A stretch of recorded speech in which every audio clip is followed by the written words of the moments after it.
Me presento. Mi nombre es Berenice García, soy egresada de la Facultad de Psicología, también egresada de la Escuela Mexicana de Psicodrama y Sociometría y, obviamente, del Instituto Mexicano de Psicoanálisis. Eh, Mi presentación se llama Fe y Esperanza, el antídoto contra la barbarie. Eh, la verdad es que lo que mencionaba tanto el doctor Varela como Ernesto va muy de la mano con lo que les voy a narrar. Voy a obviar ciertas cosas porque ya las mencionaron. Em, Espero ser breve. Barbarie, como decía Ernesto, viene de la palabra, del significado de extranjero, y se habla de bárbaro a aquella persona que no comparte la lengua. Es justo al que le descalificamos, ¿no? Si lo vemos como algunos autores lo plantean, como barbarie cultural, cuando no se comparte una cultura, una forma de pensar, una forma de vestir y nuestra moral. Es lo ajeno, lo sucio, lo extraño, lo, lo distinto. Em, ¿Por qué? Porque le tememos. ¿Por qué? Porque pone en riesgo a nuestro grupo, a nuestra etnia, a nuestra nación y porque le tememos. Por ahí hay una autora que me encanta que se llama María Teresa Priego, que cuando hablaba de amor, hablaba justo de voy por ti, ¿no? Porque te temo, voy por ti porque en tu diferencia te deseo, pero también te temo y quiero volverte como yo. Es justo exactamente esa la idea. El bárbaro como lo ajeno, como el extranjero, como el que es distinto a nosotros y pone en riesgo nuestra estructura, como decía el doctor Julio al inicio.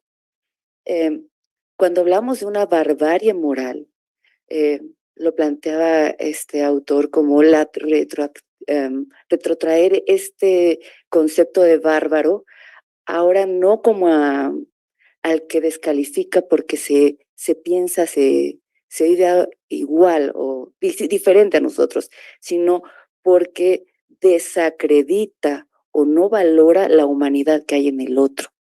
Es bárbaro entonces en ese sentido quien descalifica al extraño y no lo acepta en su otra edad.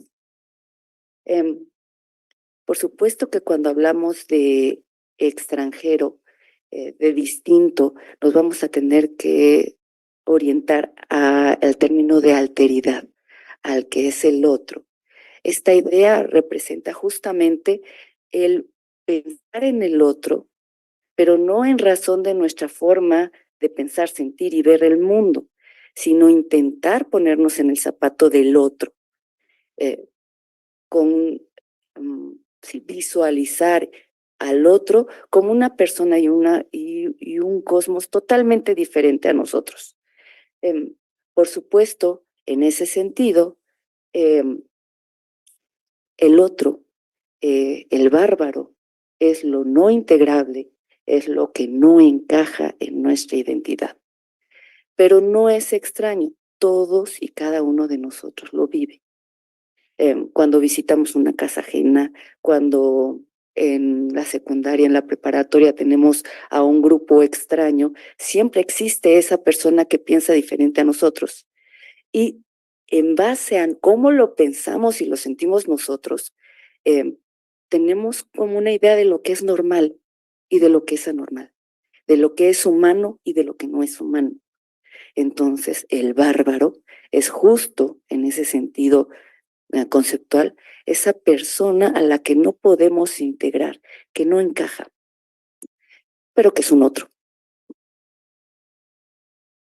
Em, por supuesto que la idea de barbarismo base a parte de un etnocentrismo primario, no espontáneo, pero también a un principio de identidad. Pensemos en la fila de las tortillas, en donde cada uno de nosotros está formado y está el sujeto 1, sujeto 2, sujeto 3 y sujeto 4. Y sucede una explosión. Y como decía el doctor Varela, de acuerdo al sismo del 85, nos podremos encontrar que nos agrupamos en razón de un objetivo en común. y eso hace un grupo. Logramos tener entonces una identidad. Somos, ¿no?, un grupo de personas que defienden a los otros o que somos buenas y por sí mismo para protegernos en esta identidad grupal, también existen los otros, ¿no? Y esos otros, entonces los vamos a temer. ¿Por qué? Porque no son nosotros, son los otros. De hecho, creo que sí fue Ernesto el que mencionaba sobre el incidente de las Torres Gemelas. Y una de las cosas que mencionaban en un análisis semántico de lo que se posteaba, se dialogaba, era un nosotros y los otros, ¿no? Es decir, los de Oriente, los que eh, rompieron, se estrellaron con nuestras Torres Gemelas y nosotros como identidad nacional. La barbarie entonces la encontramos, ay, creo que me regresé o no, así. La barbarie la encontramos en donde la humanidad es negada. El otro entonces no es como yo, el otro entonces no es humano. Y entonces en esa identidad o esa humanidad negada también entonces dividimos, estos somos nosotros, estos son los otros y los aquellos, ¿no? Podemos decir que son los superiores, los inferiores, los blancos, los negros, los ricos, los pobres, los liberales o los socialistas o los fifís o los chairos, ¿no? Cualquiera de estos que pudieran no pensar, sentir y actuar como nosotros. Pero es que me acordé porque el otro día que estaba platicando con Amparo, eh, me salió, ¿te acuerdas? La película de Parásitos. Y entonces me acordé porque es una película genial a mi gusto, porque no solamente es que los dueños de la casa traten como bárbaros a la servidumbre, que esa es otra de las connotaciones de bárbaro, el que sirve, el sirviente, sino que también son quienes ya vieron la película, levanten la mano. ¿Ya la viste? Bueno, spoiler, anuncio de spoiler. Los otros, los sirvientes, también cosifican y barbarizan al otro, a los dueños de la casa. Los utilizan. El parásito es mutuo. No hay quien se salve, no hay quien quede con cabeza en esa película. Y esa es la genialidad para mi gusto de la película. Porque no se trata de decir que los negros son buenos y los blancos son malos, los liberales son buenos y y el pueblo es totalmente bueno. No, no se trata de ser ingenuo, se trata de brindarle al otro, como decíamos hace un momento, esa cosmovisión, esa visión, ese universo que es totalmente ajeno a nosotros, piensa, siente y actúa totalmente diferente a nosotros, independientemente a nosotros. Eh, no se trata de realizar una exaltación ingenua, se trata de ganar horizontes, decía Habermas, como encontrarnos con el otro en este puente como de enamorados, en donde uno da un paso y donde da el otro el paso y nos encontramos en medio y dialogamos y nos encontramos. Esa es la posibilidad de salir de la barbarie cultural y, por supuesto, no caer en la barbarie moral. Em, Quise traer a Carl Sagan, que es uno de mis ídolos de juventud. Carl Sagan en uno de sus libros, el primer capítulo se llama El Edén de los Dragones, el libro, y el primer capítulo habla sobre el calendario cósmico. Y me encantó porque es una muy buena metáfora como para ponernos en contexto. Dice Carl Sagan que si la historia del universo la planteáramos del 1 de enero al 31 de diciembre, podríamos encontrar que en el primer minuto del 1 de enero se creó el Big Bang, bueno, explotó, ¿no? De acuerdo a las teorías actuales. Puede que, como dice Kant, mañana digamos otra cosa, pero bueno. Y después ¿no? En septiembre más o menos se crea el sistema solar, em, la vida en la Tierra. En diciembre, el 1 de diciembre, hay oxígeno en la atmósfera. Em, y de ahí, el 19 de diciembre, las primeras plantas. El 23, los primeros árboles y reptiles. El 25, hay dinosaurios. Y el 30 de diciembre, ahí por el mediodía, llega esta roca inmensa y adiós dinosaurios. Minutos después, los primeros primates. Y en los últimos 10 minutos del 31 de diciembre, aparece el Homo sapiens. De ahí los 20 segundos, los últimos 20 segundos de ese día es la historia de la humanidad. Solamente para ponernos en contexto de que esto, ¿no?, tiene que ver, como decían hace un momento, el ser humano es biopsicosocial. No podemos ver a esta organización, a esta mente del ser humano sin ver su contexto. Y entonces ya ahí nos podemos poner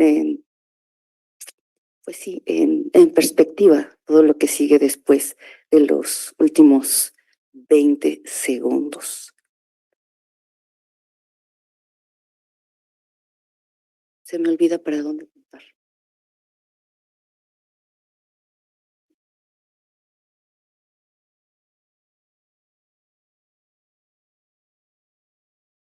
Y es hasta 1948 donde se presentan la Declaración Universal de Derechos Humanos. Antes de eso, no le adjudicábamos como humanidad derecho de igualdad a los otros, ya sea por su color, por su edad, por su género. Bueno, todavía hay vestigios de eso. Pero es hasta 1948, después de la Segunda Guerra Mundial, después del Holocausto, de haber presenciado, ¿no?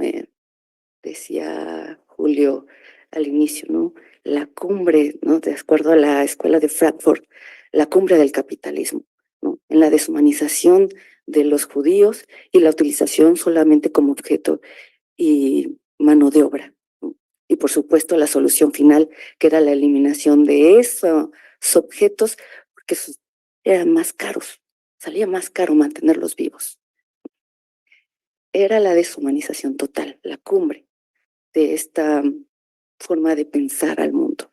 Es hasta 1948, menos de 80 años, ¿no? En esos 20 segundos del año cósmico, como decía Carl Sagan, que aparece la declaración de que todos y cada uno de nosotros, nosotras y nosotres, como decimos ahora, tenemos los mismos derechos y tenemos los mismos valores como personas. Bueno, hasta aquí como el contexto. La idea de la presentación fue poner la fe y la esperanza como antídoto y no como vacuna, porque no hay vacuna. No podemos decir que la barbarie en el sentido cultural ha desaparecido. Mm, Tenemos a Israel contra Palestina, tenemos a un montón de movimientos, incluso en nuestro mismo México, ¿no?, entre fifís y chairos, ¿no?, entre priistas, panistas, entre los, todos los Xochitl lovers y los Claudia lovers. Tenemos a un montón de grupos peleándose y descalificando a los unos con los otros.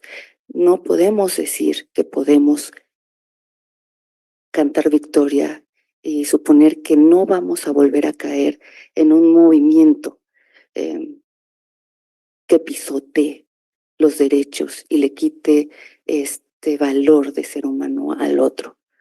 Todavía sufrimos de eso. Situaciones económicas, situaciones que pongan en riesgo nuestra salud, nuestro bienestar, nuestra seguridad, nos pueden orillar justo a volver a caer en la barbarie. Em, no vamos a poder utilizar nunca el término, o no se puede utilizar el término bárbaro, ya sea moral o cultural, como lo planteábamos, sin descalificar al otro. Siempre lo vamos, siempre va a tener esa connotación, no puede ser neutral. Siempre hay la posibilidad y la necesidad de encontrarnos con un otro, de tolerar, mm, no de tolerar, de encontrar la diferencia.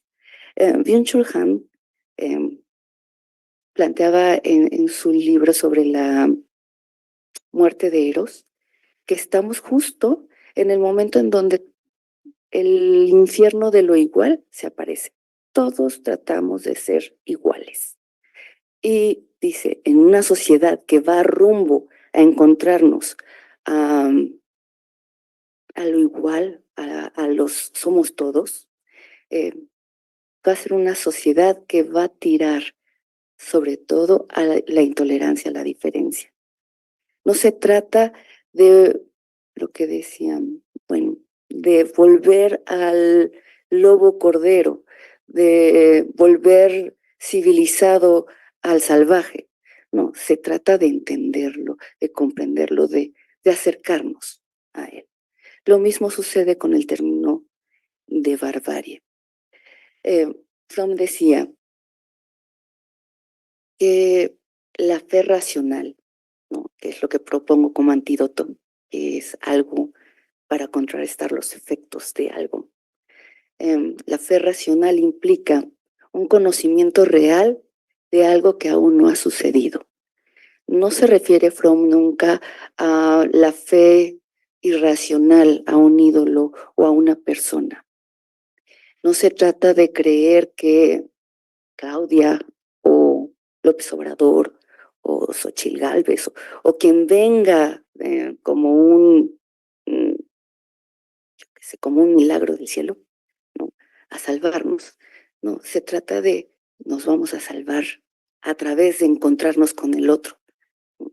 De poder entender por qué cada uno de nosotros está actuando de determinada manera. El doctor Varela nos mencionaba hace un momento todas las posibles violencias que describió Fromm.